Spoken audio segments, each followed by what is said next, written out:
Well, good morning, and thanks for tuning in. I'm grateful, as I'm sure you are, that we can tune in via our phones, our tablets, to be able to watch this. And so thank you for tuning in this morning. Now, obviously, it's not Kevin teaching today. He is actually on vacation, heading up to Myrtle Beach, so you guys can keep him in your prayers for safe travels. Today, we're going to be in the book of Philippians and looking about how the book of Philippians really is practical for our lives. And as we get started, I want us to think about, for just a moment, a trip. And many of us, when we get ready to go on a trip, we plan out things. I know that a lot of family members will maybe have one person in their family that just plans everything out. I know that my mom can be a lot like this, and we can have itineraries of all the different things we're going to do each and every day. But I want you to think about going on a trip overseas, maybe to Europe or something like that. And that's a trip in which you want to plan out. You want to kind of situate what you're going to do each and every day.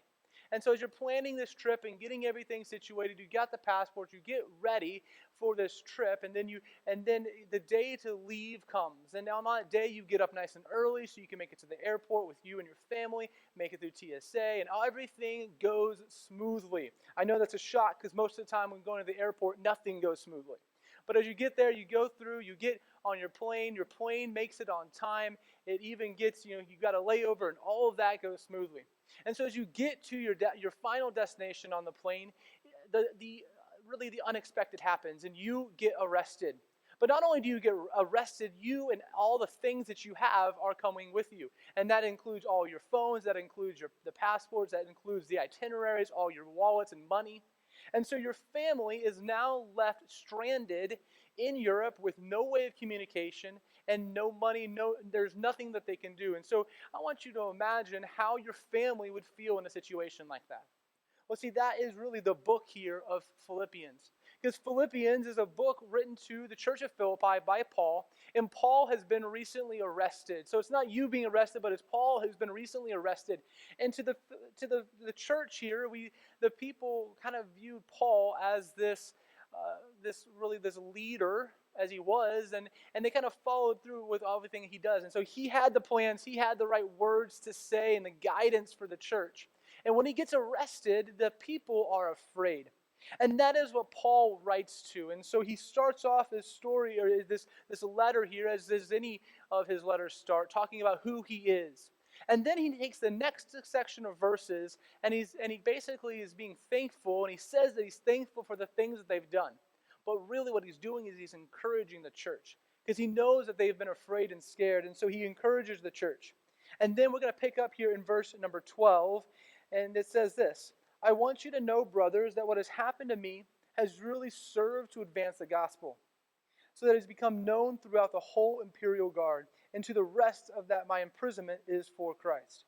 And most of the brothers, having become confident in the Lord by my imprisonment, are much more bold to speak the word without fear. Some indeed preach Christ from envy or rivalry, but others from goodwill. The latter do it out of love, knowing that I am put here for the defense of the gospel. The former proclaim Christ out of selfish ambition, not sincerely, but to thinking to afflict me in my imprisonment. What then?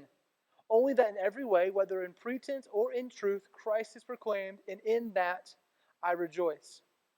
And as we get started, I want you to focus in here on the first verse, on verse 12, and talking about how he gives a statement of what has happened.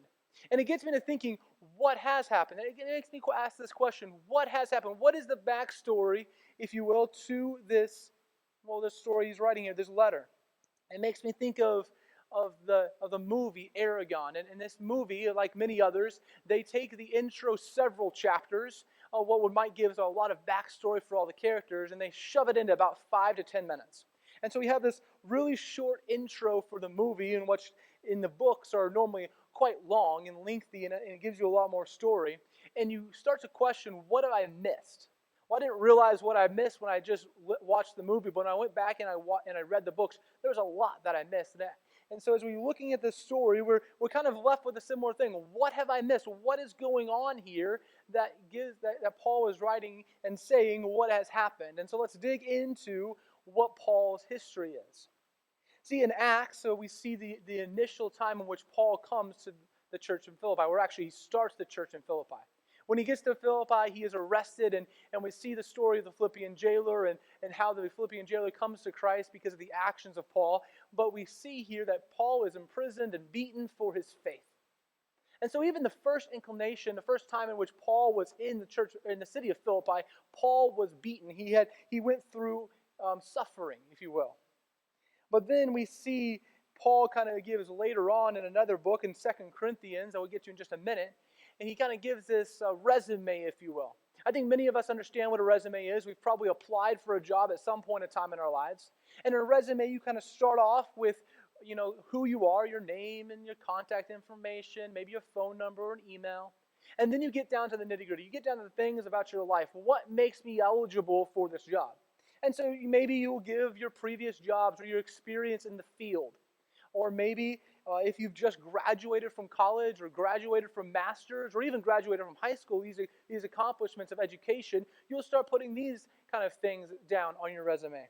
You might even put down your personality traits and things that make you effective for this job. But ultimately, this is a list of qualifications for why you can be this kind of person. Well, in 2 Corinthians, as Paul was talking to the church and he's talking about the church in the life of persecution, he kind of gives a resume for that. He's saying, I can speak to this because I have been through this. So we're going to pick up in 2 Corinthians chapter 11, starting in verse 23. Are they servants of Christ? I speak as if insane. I more so, in far more labors and far more imprisonments, beaten times without number, often in danger of death. 5 times I received the Jews 39 lashes. 3 times I was beaten with rods. Once I was stoned. 3 times I was shipwrecked. A night and a day I have spent in the deep. I have been on frequent journeys, in dangers from rivers, dangers from robbers, dangers from countrymen, dangers from the Gentiles, dangers in the city, dangers in the wilderness, dangers on the sea, dangers amongst false brethren. I have been in labor and hardship through many sleepless nights, in hunger and thirst, often without food and cold and exposure. Apart from such external things, there is daily pressure of concern for all the churches.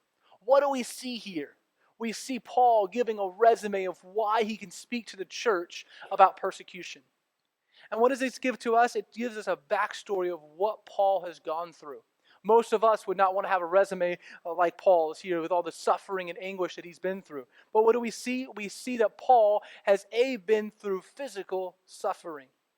And not only has he been through physical suffering and something that we might not be able to connect with as much because we really don't deal with physical suffering here in the United States, but he also goes through emotional suffering. In 2 Timothy chapter 4, verses 9 and 10, it says, make every effort to come to me soon. And he's speaking to Timothy here. For Demas, having loved this present, has deserted me and gone to Thessalonica. And what do we see here? We see that Demas, a man we really don't know a whole lot about, has deserted Paul. And he's not the only one that's deserted Paul. John Mark also deserted Paul on Paul's early missionary journeys. And what we see about some people in Paul's life is that he has been betrayed. He has been left abandoned. And I think a lot of us can connect to the emotional suffering of being abandoned. We've all probably been through some betrayal in our life, whether by friends or whether by family or people at work, whatever it may be. We've been through this kind of emotional suffering. We also see that Paul talks about this thorn in his side in 2 Corinthians. And in this understanding of thorn in the side, Paul is speaking about it. It seems as if it's not really a physical ailment. It's not something that's stopping him physically, but something that's emotional in his life, something that's causing pain and anguish to him in an emotional side of things. What do we understand? That Paul has been through physical suffering and that Paul has been through emotional suffering. There is a lot of things in his life in which they deal with suffering. And so when we look at this story of what has happened to Paul, a lot of what has happened to Paul, what Paul is directly writing about here in the book of Philippians, is I have been through suffering. And then he walks on, and the story continues with this. In the same verse, Paul talks about, or in the next couple verses, or the next verse, and a part of that verse, he talks about how it has gone to serve to advance the gospel. So in Philippians chapter 1, in verse 12 again, I want you to know, brothers, that what has happened to me has really served to advance the gospel. In verse 13, so it has become known throughout the whole imperial guard and to all the rest that my imprisonment is for Christ. I want us to take a moment here and just think about how most people deal with these tough trials. I want us to kind of understand this, that when kind of talk about this a little bit, that this idea here of trials might be also likened to the idea of imprisonment and kind of what we kind of deal with. But what do most people deal with when they're talking about trials in life? How do most people respond to trials of life? Well, there's a lot of people who have this woe is me kind of attitude, a sense of complaining, woe is me. You kind of think of Eeyore when it's just everything is bad, everything is down, there's no good in life, woe is me. And that's one way we might respond, one way that people respond to trials. Another way is they kind of have this thinking of, how could this even happen to me? I mean, I've done the good things. I've done the right things. How could this happen to me? And then a third is really probably one of the most common is, how can I make this end? I mean, I think all of us are just like this. When we're in the midst of trials, when we're in the midst of hardship in our lives, we don't want to continue. We want it to end. And so we think, okay, what is the best way for me to get this to end? And I think Paul, being human, that he probably dealt with a lot of these same responses. And these ideas here of a painful trial or really this imprisonment kind of situation in life is when it's a situation, a hardship that there doesn't appear to be any solution or any way of getting out.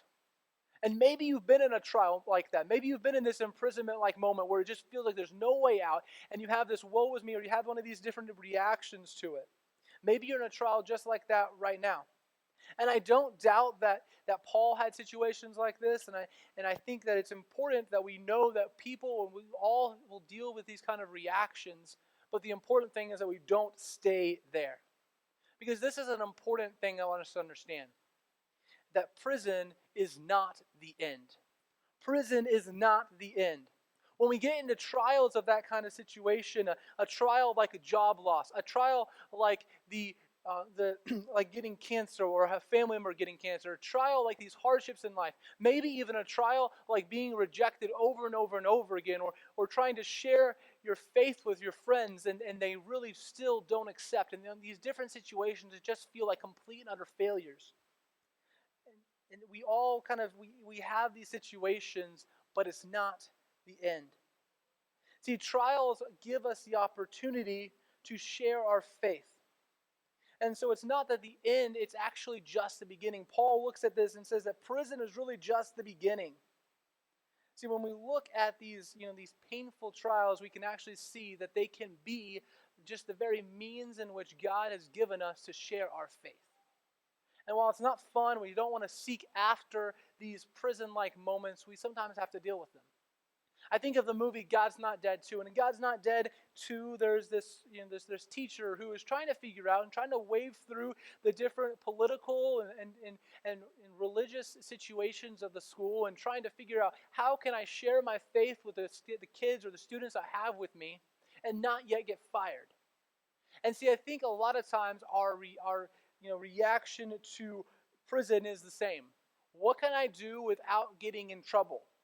I mean, many of us don't want to get in trouble. We don't speed, or at least we don't speed too fast so that we don't get caught by the police and we don't get a fine. We don't do wrong things, we don't do bad things because we don't want the punishment that's involved with those bad things. And so we try to avoid prison. We like to avoid the different things, and we should, a lot of times we should avoid, some bad things in life. We should avoid doing wrong things for this because of the punishments that's involved. When we're talking about prison-like moments in our life, when we're talking about these sufferings and these trials of our lives, and sometimes we need to look at them as not just trying to get out of that moment, but looking at, how can I serve God? How can I reach people with or through this moment?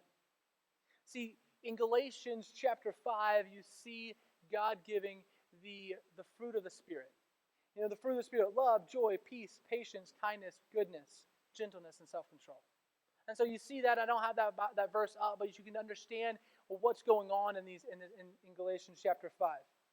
See, we can share the gospel through our actions when we love the unlovable.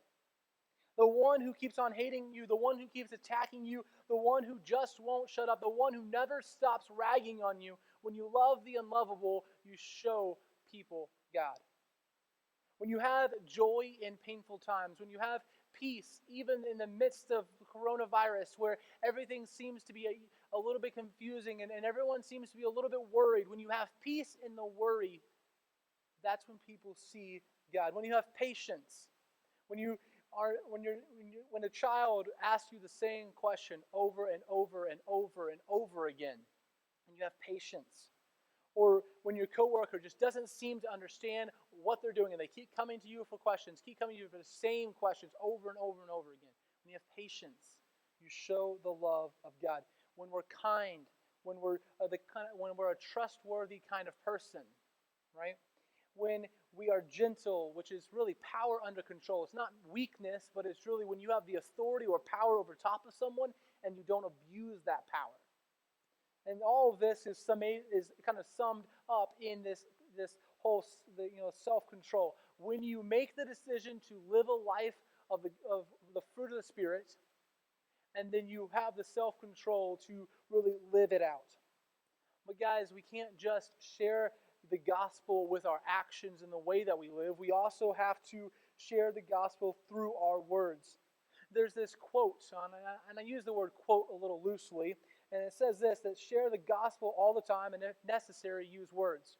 I use this word quote loosely because the quote is said to come from St. Francis, but there's no inclination, there's actually no reason to believe that he ever said that at all. And this quote here is used and quoted quite often, but it's not the truth. Because, yes, we have to live it out with our lives, but in just the same manner, we have to share it with our words. We can't wait on people to ask us about our faith. We have to share our faith with them. And that leads us here to point number 3. We are not the end. See, Paul, he moves on, and basically he goes from saying, you know what? There are times in life in which it feels like there's no more ministry for me to do left.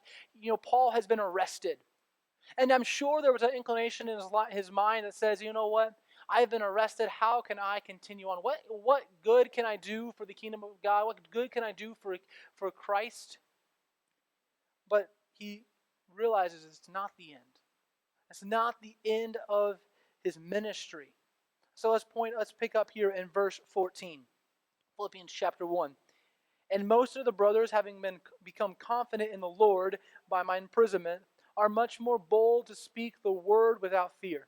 Some indeed preach Christ from envy and rivalry, but others from goodwill. The latter do it out of love, knowing that I am here for the defense of the gospel. The former proclaim Christ out of selfish ambition, not sincerely, but thinking to afflict me in my imprisonment. What then? Only that in every way, whether in pretense or in truth, Christ is proclaimed, and in that I rejoice. And you may be thinking, in that I rejoice is an interesting statement because there seems to be so much wrong here. But the first thing I want us to understand here is that the truth is being proclaimed, and that's what Paul cares about. Paul cares that the truth is being proclaimed. He's encouraged by their boldness, and you may be thinking, how is he encouraged by all this stuff? Because it seems as if they're teaching the wrong things. Well, let's understand here for just a moment. It is the true gospel. See, Paul rejoices in the gospel being taught, but when he sees false gospel being taught, when he sees something that is truly wrong being taught, he speaks out against it. In Ephesians chapter 5, verse 11, he says, "Take no part in unfruitful works of darkness, but instead expose them." He says, you know what? When there are people teaching the wrong things, expose them. And that's not what he's doing here, so it doesn't look as if this is truly a false gospel. In Galatians chapter 1, verses 6 through 8, it says, "I am astonished that you are so quickly deserting him who called you in the grace of Christ, and are turning to a different gospel. Not that there's another one, but that there are some who trouble you and who want to distort the gospel of Christ. But even if we or an angel from heaven should preach a gospel to you contrary to the one that we've preached, let him be accursed." It actually goes on in the next verse and says that again, let him be accursed, because there's no room for the false gospel in Paul's mind. And so Paul speaks harshly against false teachings. In Colossians chapter 2, verse 8, he says, "See to it that no one takes you captive by philosophy and empty deceit, according to human tradition, according to the elemental spirits of the world, and not according to Christ." And so not only does he say, not only speak harshly against it, but he also says, beware of that. He actually says that later on in Philippians chapter 3, beware of the evil. And so we are called to beware of it. We're called to avoid that, that false doctrine. And so we look at this, and it's obvious that it's not a false gospel. It's a true gospel. It's just being presented for the wrong reasons. If you will, it's doing the right thing, sharing the gospel, but for the wrong reasons. And I think a lot of us in our lives have done things that are right for the wrong reasons. And Paul's not saying that it's okay to do it for the wrong reasons. And in fact, their reward in heaven will be diminished because it's doing it for the wrong reasons. But he does say that he's okay with this. And why does he do that? Why don't you just think of three concentric circles, a circle inside of another circle inside of another circle. And in this most inside circle, it's the theology that we hold the most dear. It's important to us because it is about the theology of who God is. It's really about the theology of salvation. And so it's who God is and what God has done for us, who Jesus is and what he has done for us. And these things Paul holds dearly to him, and we should hold dearly to us, because if they are wrong, if someone tries to kind of change those in our thought process, then we are not going to be saved. And so we got to know, okay, what is it that saves us? And so these are the things that we hold the most dear, because we don't want to teach them wrong to other people, which would cause other people to not be saved. And so it's important for us. And then the second aspect here, the second circle, is this circle of things that affect how we live our lives out. It's the practical application of our theology, of what we do and how we live our lives. And that's really what we're at here. That's what Paul is addressing here. The people that are teaching the right things for the wrong reasons, they've got the wrong motives. They're living it out wrong. But it doesn't affect, it doesn't affect people's salvation. It's not something that changes if we're saved or not. And then there's the last thing, which is really just this idea here of more of our how we want things to be, but it's really just preferences. And so our theology will play in one of these three different circles, and the things that we hold the most dear are the ones that we should always fight for. And that's what Paul is saying. He's saying, you know what? It's not a big deal because God is being glorified through it. See, how is it that we are not the end? We are not the end because God is glorified even when we do things for the wrong reasons. Even when we do the wrong things, God can still use us and use us through that and use us in spite of that. But you know what? I don't want to be that kind of person. I don't want to be the kind of person that God is being glorified through, but not because of, but in spite of. And so that leads us to point 4 here, which is really, what is my witness? What is my testimony? How does this apply to my life? And you'll see 3 forms of application for this. The first is that we need to keep our eyes on God. We need to not let the prison of hard trials of our lives stop us. See, there will be times in our lives in which we have hard trials, and we have 2 choices. We have the choice of suffering through the hardships, because no matter what we do, we'll still be going through trials. And we have the option of suffering through that, or we have the option of going and enduring through that, all the while giving glory to God. All the while using these hardships in our lives to really share the gospel with the people around us. And so we've got to keep our eyes on God and not let the prison of hard trials, these things in our lives that get us down, that they don't feel like there's any way of getting out. We need to let that situation be used for the glory of God. And the second is we need to keep our eyes on God and not to lift ourselves up. This is a check on our motives, on the reasons why we do things. And see, sometimes we need to take a step back. We will never see the sin and the bad stuff in our lives if we just continue to trek forward and not take a moment to just stand back and to evaluate ourselves. And more than just evaluate ourselves, but have God evaluate us. And so to check our actions, to make sure that we're not lifting ourselves up, we need to pray to God. And not just like a one-time kind of thing. We need to continually pray to God and ask God to reveal in us the things in our lives that are maybe us lifting ourselves up. And then we need to ask God to help us overcome that, to help us defeat that, to help us do things for His glory and not for our glory. We need to help us not be selfish, because when we look at the story here, when we look at the letter, he says that some people do this out of selfish ambition. They do this to have this selfish gain in their lives. And there sometimes can be some wrong motives in your life. It might be, trying to go for personal gain. And that's not something we want to do. And sometimes we go for this, trying to get things that for, hey, how can I be lifted up? And you may be thinking, how does that really work out?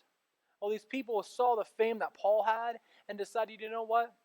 I want that. Maybe they wanted that kind of fame, that kind of personality. They wanted to have this kind of control and authority over other people. But maybe they also did it because sometimes we do things for the wrong reasons. We do things for the ease of it. It seems a little crazy to think of sharing the gospel, to think of living for Christ to be easy. And I'm not saying that it's easy, than that, it's the easiest thing to do, but it is sometimes easier than the alternative. When I was growing up, I always used to joke and say that I was voluntold for things. And by voluntold, I mean that my mom volunteered me to do something, and then she told me I was going to do it. I didn't really get an option. I didn't really get a kind of a say-so in this. Well, I mean, I did. I had the option of A, doing it, or B, getting in trouble. And in that situation, it was easier for me to fall through with the volunteering task, whether it was mowing the grass or going and doing a service project or whatnot. And it was easier for me to do that than it was for me to really, buck at it and get in trouble. And sometimes in our lives, we do things out of the ease because it's easier to do it than to get ridiculed. It's easier to do it than to be looked down upon by our friends or our family. And so we share the gospel, or we go on mission trips, or we do things for the wrong reasons. And while God is still glorified in that, we need to check our motives. And we need to make sure that we're living to glorify God and not living for our own personal benefit. And that leads us to the third point there is we need to keep our eyes on God, and we need to share the gospel through your actions and your words. If anything, what's kind of the summation of these couple verses, these several verses here, is that Paul is saying that the gospel needs to be spread. The gospel needs to be spread through our actions, in the way that we love, in the way that we care, in the way that we lift up the people, in the way that we live out the fruit of the Spirit. And it also needs to be shared through our words. We need to tell people about the gospel. As we look at these verses, we need to remember the backstory of this church and of this story, of this letter being written there. See, Paul was writing to a scared church who has just lost their champion, but the reaction's not abnormal. It happens a lot. It happens whenever we lose someone that's kind of guiding us. We no longer have that lead in front of us. We think of the early or the disciples right after Jesus died on the cross, and then he resurrected, and then he was no longer really walking among them. Then he kind of appeared from place to place, and they were scared. Jesus first appeared to quite a few of the disciples while they're in a locked room, and so they were scared of the Romans. They were scared of what was going to happen, and so they hid. And so the letter to the church here is a letter written to a church that is scared because they don't have a leader. And so Paul writes this to encourage them, to say, hey, you need to share the gospel. And here's the challenge for us. Whether we have someone leading us or not, we need to share the gospel. We need to live a life with our eyes fixated on God. And the reason why we live our lives with our eyes fixated on God is that we know what's going to happen. We can have peace because we are focused on God. It's like running a race and you see the finish line. You know it's about to be over. And that was Paul's writing here. He was saying, hey, you've got the kind of the end insight. You know what's coming. He knew that. That's why he writes in Philippians chapter 1, verse 21, for me to live is Christ, but to die is gain. There's benefit when I die to me. When I die, I'm going to be in heaven. I'm going to be in the presence of God. But while I'm on earth, I'm going to serve God. And that needs to be our life motto. We need to live that way. We need to keep our eyes focused on God. And by doing so, or while doing so, we need to share the gospel with our actions by living a life that God has called us to that's different, that people will ask the question, why are we doing what we're doing? And then without waiting on them to ask the question, we share the truth of the gospel with them. Let's pray. Dear God, I thank you for everything that you've given us. I thank you that you sent your Son to die for us and that we can have peace because of the future that we know that we have with you. I pray that in my own life, I will be bold enough to live out the way that you've called me to do. To share the gospel with the people around me, not caring about the consequences that may lead for us or lead for me. And I pray that I will do that, and I pray that those that are watching this video will have the courage to do so as well. We thank you for everything you've given us. In your name.